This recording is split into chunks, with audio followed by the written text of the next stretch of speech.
Buenos días nuevamente y bienvenidos a otra clase del curso de química. En esta clase de hoy seguimos dentro de la unidad 5 y el tema de hoy lo pueden encontrar en el capítulo 14 del libro de química. El tema que nos incluye en la clase de hoy se denomina cinética química, velocidad de reacciones y teoría de los choques, la ley de acción de las masas. Entonces lo primero que uno piensa o se preguntaría, ¿qué es la cinética química? Y la cinética química lo podemos definir como el estudio de la velocidad de las reacciones y de los factores que influyen sobre las mismas. Así, si ustedes miran esa imagen, tienen un hierro que se ha oxidado. Es decir, si todos dejan hierro a la intemperie en las condiciones ambientales, se oxida. La oxidación va a depender en algunos casos de los factores ambientales y también del tipo de metal. Algunos metales se oxidan más que otros y algunos incluso otros no se oxidan.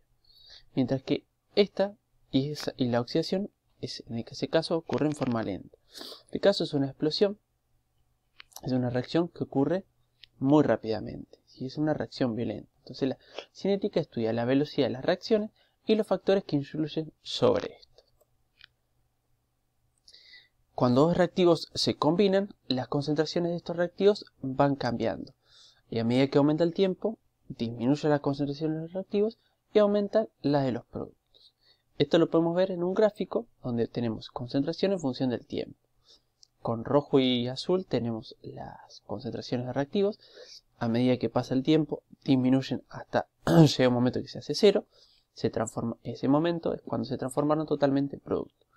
Y después la de los productos arranca en cero porque no hay producto en el momento inicial.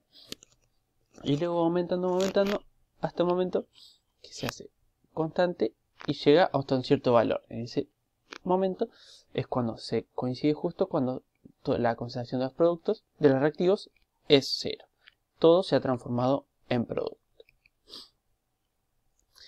Velocidad de reacción. Está medida por el cociente entre la variación de la concentración de un reactivo a un producto. Esto va a depender de qué tipo de velocidad queremos expresar. Se denomina delta C y el intervalo del tiempo, delta T, en el cual se ha producido ese cambio. Y lo podemos representar de esta manera. La velocidad igual a delta C, la variación de concentración, ya sea el reactivo o el producto, dividido la variación del tiempo. Entonces, ¿qué va a tener? Unidades de... esto va a tener, si la concentración se expresa en molaridad, bueno, va a ser moles por litro. Y entonces la velocidad va a tener unidades de moles sobre litro por segundo.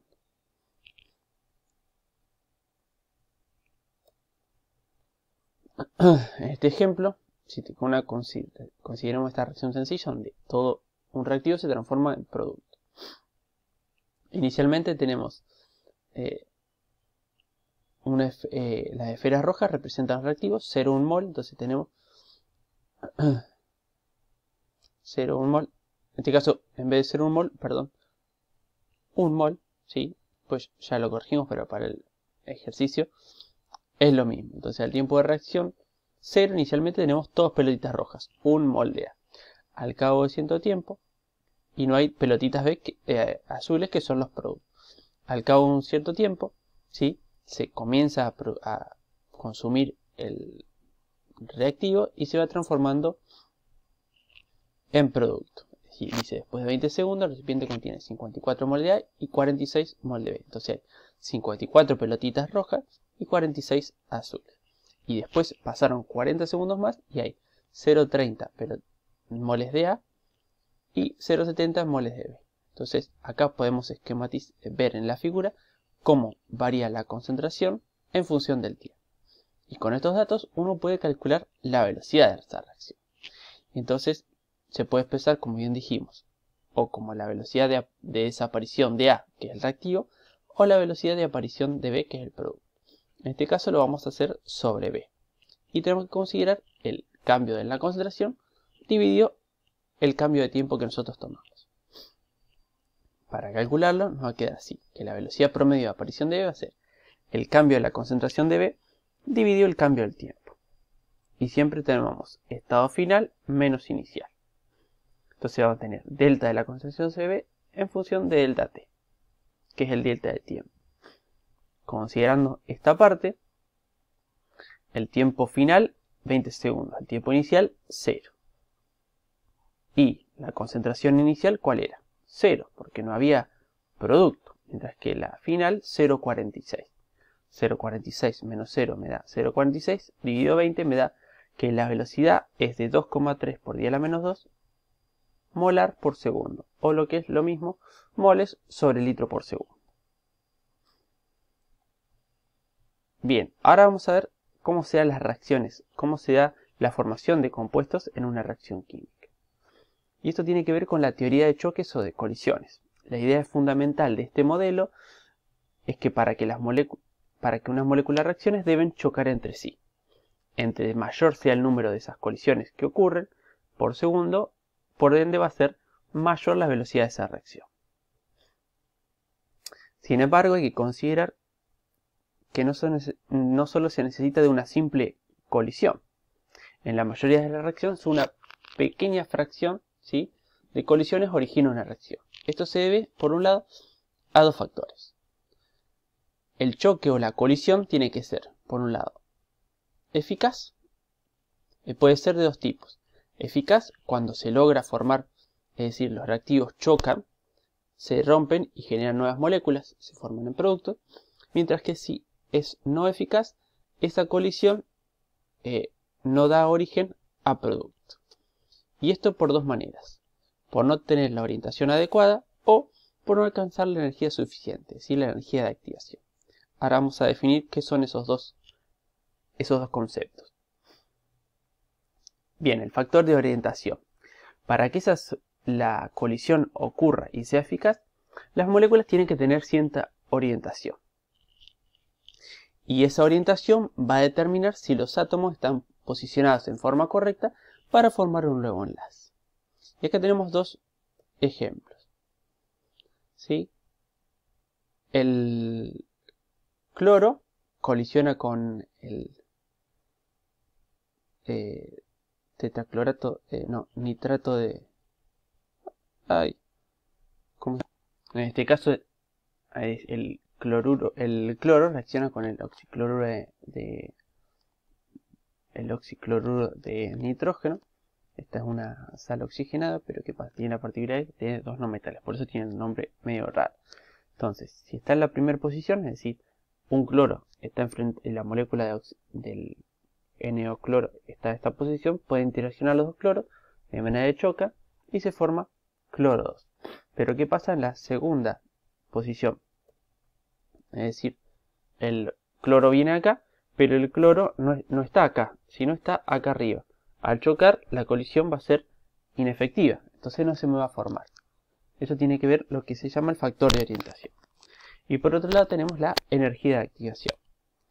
Arrhenius sugirió que las moléculas deberían tener una cantidad mínima de energía para poder reaccionar. Y esa energía proviene de la energía cinética de las moléculas que chocan.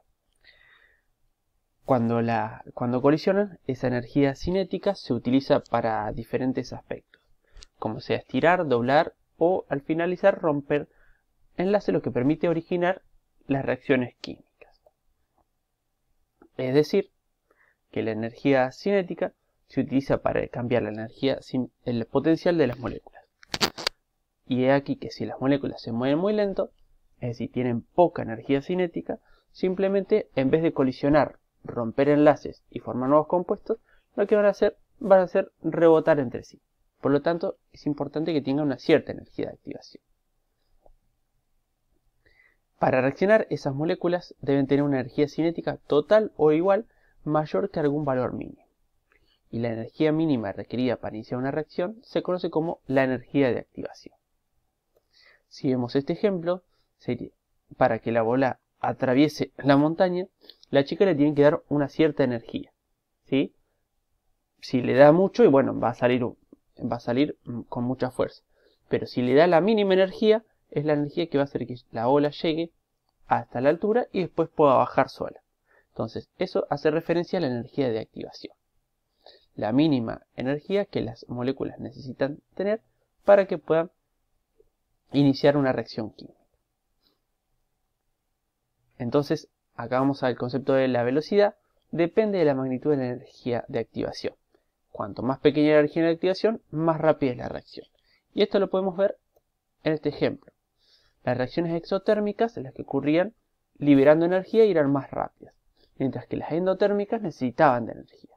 Entonces, lo que vemos acá, que en el caso de las endotérmicas, la energía de activación de los reactivos tiene un valor bastante grande, mientras que en una reacción exotérmica, esa energía de activación disminuye. Al disminuir, las reacciones exotérmicas presentan una mayor velocidad que las reacciones endotérmicas.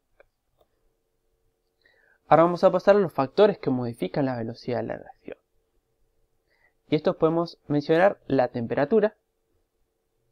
A medida que aumenta la temperatura, la velocidad de la reacción aumenta. Y esto lo podemos ver en ejemplos clásicos.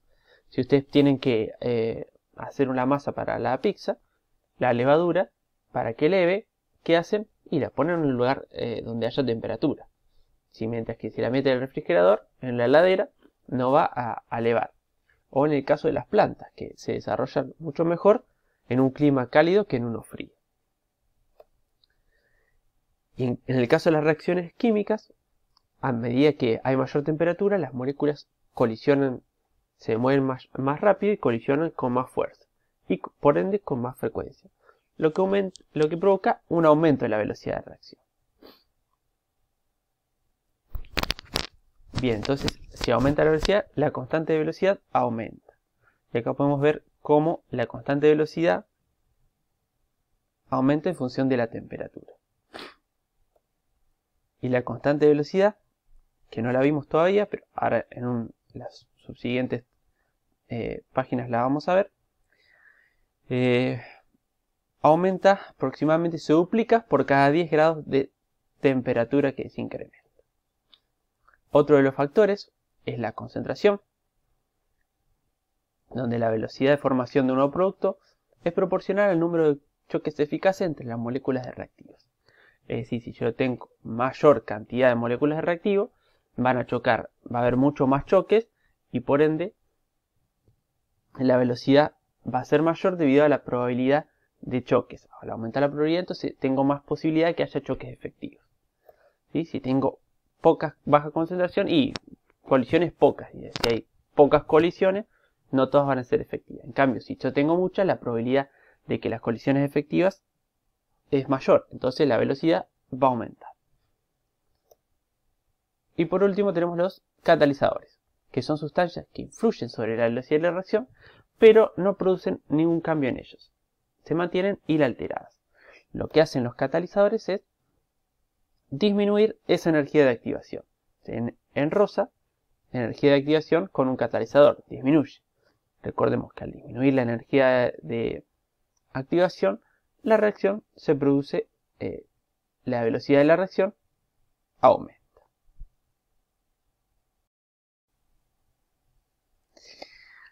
Bien, ahora siguiendo la ley de acción, vamos a ver lo que es la ley de acción de las masas. Y este surge del estudio de las relaciones cuantitativas entre la velocidad de reacción y los aumentos o disminuciones de la concentración de los reactivos. Fue anunciada por Cato Goldberg y Peter Wave. Y podemos ver, antes de enunciarla, vamos a ver unos ejemplos. Entonces, tenemos para la situación 1, tenemos un mol de moléculas de sustancia A se combina con un mol de sustancia B. Entonces la velocidad va a ser igual a B. Si ahora tenemos 2 moles de A y un mol de B, la velocidad va a ser igual a 2B. En el caso que tengamos 2 moles de A y 2 moles de B, la velocidad va a ser igual a 4B. Mientras que tenemos 4 moles de A y 3 moles de B, la velocidad va a ser igual a 12. Entonces, en función de esto, uno puede deducir que la velocidad de la reacción es proporcional al producto de las concentraciones de las sustancias reaccionantes. Y lo escribimos de esta manera. B, la velocidad es igual a K, que es una constante de proporcionalidad, por el producto de las concentraciones. A y B sería la concentración de A expresada en molaridad y la concentración de B expresada en molaridad. Para este ejemplo, entonces tenemos un mol de hidrógeno y un mol de bromo. Entonces la velocidad de esa reacción va a ser igual a K, la constante de proporcionalidad, por la concentración del hidrógeno por la concentración del bromo. Para este ejemplo, tenemos 2 moles de hidrógeno y 1 mol de oxígeno. Entonces la velocidad va a ser igual. La podemos escribir de dos maneras. Si escribimos la reacción como 1 mol de hidrógeno más 1 mol de hidrógeno más 1 mol de oxígeno, me dan 2 moles de agua. Eso, la velocidad puede ser K por la concentración de hidrógeno, por la del hidrógeno, por la del oxígeno, o lo que es lo mismo, como la expresión de abajo. La velocidad es igual a K por la concentración del hidrógeno al cuadrado por la del oxígeno. Este 2 que está acá como coeficiente indica que se va elevado al cuadrado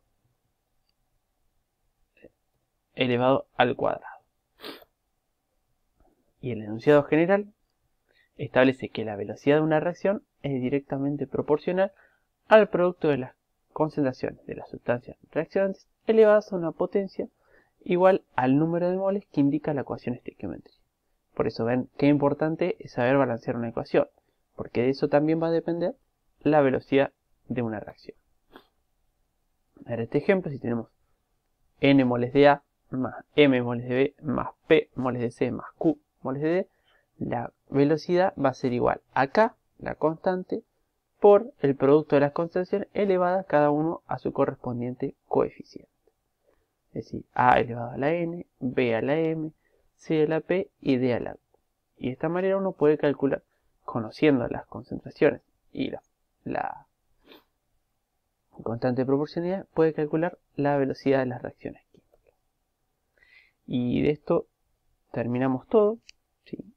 Repasando, vimos lo que era la cinética química, cómo podíamos expresar cómo variaban las concentraciones de los productos y los reactivos durante una reacción química. Describimos lo que era la velocidad de reacción. Vimos ejemplos, cómo calcularla. Nos fuimos a la teoría de choque y vimos dos aspectos fundamentales. Por un lado, la energía de activación y el factor de orientación. Y por último, antes vimos los factores que modifican la velocidad de la reacción: temperatura, concentración y la presencia de un catalizador. Y después enunciamos la ley general de acción de las masas, donde establecemos que la velocidad de una reacción es proporcional al producto de sus concentraciones. Todo esto que estamos viendo nos va a servir para cuando tengamos que ver la parte de equilibrio químico. ¿Sí? Esto fue todo, nos vemos en la clase que viene. Adiós, saludos.